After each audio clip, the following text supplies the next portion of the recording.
اب دوسرا سوال یہ ہے، جب رسول کا درجہ اللہ کے برابر نہیں تو رسول کی سنت درجے میں اللہ کی سنت کے برابر ہو سکتی؟ ایک قاعدہ مقرر کر لو، پھر اسی پر چلنا۔ کیا رسول اللہ کے برابر ہے؟ بولیے، نہیں ہے نا؟ تو جب رسول اللہ کے برابر نہیں تو رسول کا کام اللہ کے کام کے برابر ہوگا؟ رسول کا فعل اللہ کے فعل کے برابر ہوگا؟ رسول کی سنت اللہ کی سنت کے برابر ہوگی؟ نہیں ہوگی نا۔ تو جس طرح رسول اور اللہ کے درجے میں فرق، اس طرح رسول کی سنت اور اللہ کی سنت میں فرق۔ اب فرق کیا نکلا؟ ساری عبادتیں، سارے فرائض رسول کی سنت اور اس رسول پر درود و سلام اللہ کی سنت۔ معلوم یہ ہوا کہ سارے فرائض، سارے اعمال، ساری عبادتیں رسول کی سنت ہونے کے ناطے ایک طرف، اس رسول پر درود و سلام خدا کی سنت ہونے کے ناطے ایک طرف۔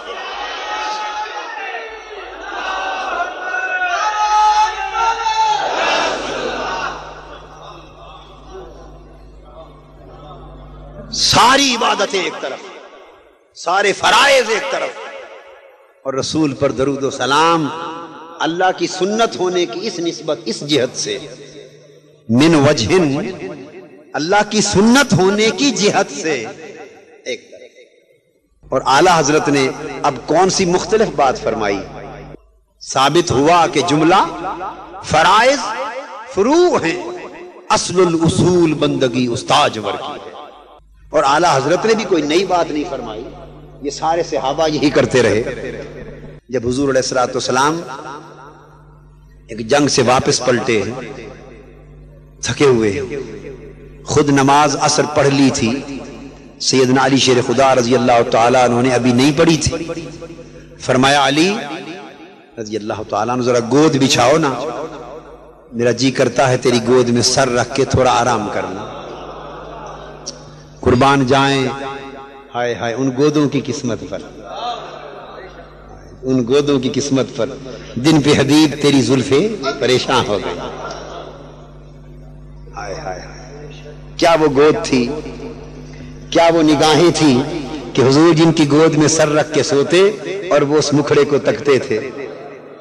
کبھی ابو بکر کی گود ہے اور غار ثور ہے اور آقا کا چہرہ ہے اور ابو بکر کی نگاہیں، کبھی حضرت علی کی گود ہے، آقا کا چہرہ اقدس ہے اور ان کی نگاہیں ہیں، اور پھر درمیان میں شریک کوئی نہیں ہے۔ ہائے ہائے ہائے کتنے خوش نصیب تھے وہ لوگ، سبحان اللہ۔ آقا لیٹ گئے صلی اللہ علیہ وسلم، آرام فرما ہوئے۔ سیدنا علی شیر خدا رضی اللہ تعالیٰ عنہ کو معلوم تھا یا نہیں تھا کہ میری نماز عصر بھی رہتی ہے؟ ذرا مجھے بتاتے آئے نا ساتھ ساتھ، تھا نا؟ اگر اس مقام پر ہماری طرح کا کوئی خشک آدمی ہوتا، کون؟ ہماری طرح کا خشک آدمی ہوتا تو وہ معلوم ہے کیا کہتا؟ پہلے تو وہاں ہونا ہی کیا تھا، اس حضور کی بارگاہ میں خشکوں کا کیا کام، خشکیوں کا کیا کام؟ وہ تو خشکیوں کو تر بنانے والے، وہاں تو بڑے بڑے خشکائے تر ہو گئے۔ مگر کوئی خشک ہوتا ہمارے جیسا، جب آقا نے فرمایا تھا بھئی ذرا بیٹھ جاؤ میں لیٹنا چاہتا ہوں، وہ کہتا حضور ذرا 5 منٹ انتظار فرما لیں، میری عصر کی نماز رہتی ہے وہ ادا کرنا۔ کہتا نہ کہتا؟ ہائے ہائے حضرت علی شیر خدا رضی اللہ تعالیٰ عنہ کو یاد نہیں کہ میری عصر رہتی ہے؟ عرض کیا نہیں کر سکتے تھے حضور ذرا 2 منٹ توقع فرمائے، میں ذرا عصر کی نماز پڑھ لوں؟ نہیں کر سکتے تھے؟ نہیں کیا، نہیں کیا، نماز جانے دی۔ فرمایا آقا نماز تو پھر مل جائے گی اس گود کا۔ ہائے ہائے ہائے ہائے ہائے ہائے ہائے یہ موقع کب ملے گا یا رسول اللہ؟ نمازیں جو قضا ہوں پھر ادا ہوں، نگاہوں کی قضائیں کب ادا ہوں۔ آج گود میں آقا کا مکھڑا آ رہا ہے، آج رخ زیبا آ رہا ہے، آج رخ زیبا ہے، آج رخ زیبا گود میں آئے گا، اور ٹک ٹکی باندھ کر مصطفیٰ کی کبھی نینوں پہ نگاہ ہوگی، کبھی رخسار پہ نگاہ ہوگی، کبھی کنڈل والی زلفیں گود میں بکھری ہوں گی، جن کی رب قسمیں کھاتا ہے والضحیٰ واللیل اذا سجا، قسم ہے چاشت کی طرح چمکتے ہوئے تیرے رخ زیبا کی، اور قسم ہے تاریک رات کی طرح تیری کنڈل والی زلفوں کی، اذا سجا جب بکھر کر تیرے شانے پہ لہرا جائیں۔ گود بچھا دی، آقا آرام فرما ہو گئے۔ سورج ڈوب رہا ہے، ایک نظر سورج پہ ہے، ایک نظر مہتاب پر ہے، ایک نظر حضور کے رخ زیبا پر ہے۔ نماز جا رہی ہے، جگاتے نہیں۔ اس موقع پہ پھر کوئی ہمارے جیسا خشک ہوتا، میں تو اپنی بات کرتا ہوں، کوئی خشک ہوتا وہ کوئی کھنگور وغیرہ مارتا، ایسے کرتا، ذرا کھنگور مارتا، شور کرتا، بھی کسی طریقے سے جاگ جائیں، آنکھ کھل جائے اور نماز پڑھیں۔ میں بتانا چاہتا ہوں حقیقت ایمان کیا ہے، حقیقت ایمان کیا ہے، اور ہم کیا بنائے پھرتے ہیں، اور حقیقت دین کیا ہے۔ سورج غروب ہو گیا، نماز قضا ہو گئی، حضرت مولا علی شیر خدا رضی اللہ تعالیٰ عنہ خوش بیٹھے۔ غروب آفتاب کے بعد نماز مغرب کے لیے آقا کی آنکھ کھلی، اور آپ کا اپنا فرمان ہے کہ میری آنکھیں سوتی ہیں، دل تو نہیں سوتا۔ وہ تو سارا کچھ خود بھی تو جان رہے تھے کہ علی کی نماز جا رہی ہے۔ اسی کا تو امتحان تھا، اسی کا تو امتحان تھا۔ علامہ کہتے ہیں حضرت بلال کا حال، کسی کو دیکھتے رہنا نماز تھی،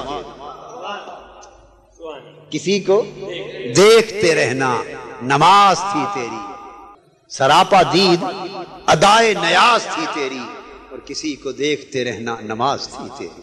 حضور علیہ السلام اٹھے، پوچھا علی نماز پڑھ لی عصر کی؟ عرض کیا نہیں حضور، نماز چھوٹ گئی۔ فرمایا پڑھ لو۔ عرض کیا حضور آپ کی نیند پر قربان ہو اور قضا پڑھوں؟ آپ کی نیند پر قربان ہو اور قضا پڑھوں؟ آقا اٹھے، آپ نے دست مبارک اٹھا لیے، عرض کیا اللہم ان علیا کان فی طاعتک و طاعت رسولک۔ اے اللہ، بے شک علی تیری اطاعت میں مشغول تھا، مولا علی تیری بندگی میں مشغول تھا اور تیرے رسول کی اطاعت میں مشغول تھا۔ اب حیدرآباد والوں مجھے ایک سوال کا جواب دو، نماز پڑھنا اللہ کی اطاعت ہے یا قضا کر دینا اطاعت؟ نماز وقت پر پڑھنا اطاعت ہے اللہ کی یا قضا کر دینا اطاعت؟ بولیے نا۔ اور حضرت علی کی پڑھی گئی یا رہ گئی؟ رہ گئی تھی، اس وقت تو رہ گئی تھی، مگر آقا عرض کر رہے ہیں ان علی کان فی طاعتک، مولا علی تیری اطاعت میں مشغول تھا۔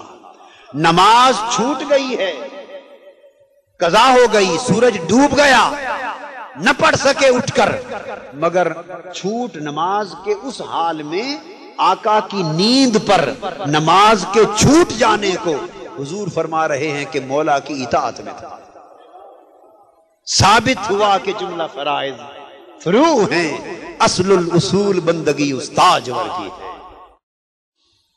یہ تو عقیدہ تھا صحابہ کا، وہ جانتے تھے کہ ساری طاعتیں ہی بنتی تب ہیں جب آقا کی مسکراہٹ نصیب ہو جائے، آقا کی خوشنودی نصیب ہو جائے، آقا کا قرب نصیب ہو جائے، آقا کی توجہ نصیب ہو جائے، آقا کی عنایت نصیب ہو جائے، آقا کا چشم کرم پڑ جائے تو ساری اطاعتیں ہیں، اور آقا کا چہرہ انور پھر جائے ساری نمازیں جائیں، ساری اطاعتیں بربادیاں۔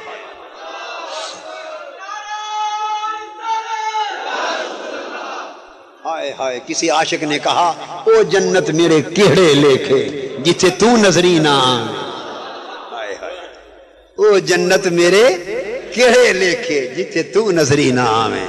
یہ صحابہ، یہ عاشق لوگ طالبان بہشت نہیں ہوتے، یہ طالبان دیدار ہوتے، یہ طالبان یار ہوتے۔ ان کا عقیدہ، ان کا مشرب، ان کا ایمان ہی کچھ اور ہوتا ہے۔ آج مادیت اور دہریت اور الہاد کی ہواؤں نے ایمان اور دین اور عقیدے کی ماہیت کو بدلنا چاہا ہے۔ آج ایمان کا تصور بدل رہا ہے، دین کا تصور بدل رہا ہے۔ تاریخ منہاج القرآن کا جہاد یہ ہے کہ ایمان اور دین کے اس تصور کو جسے بدلا جا رہا ہے، اس کو اصل روپ کو پھر سے نکھارنے کی کوشش کریں۔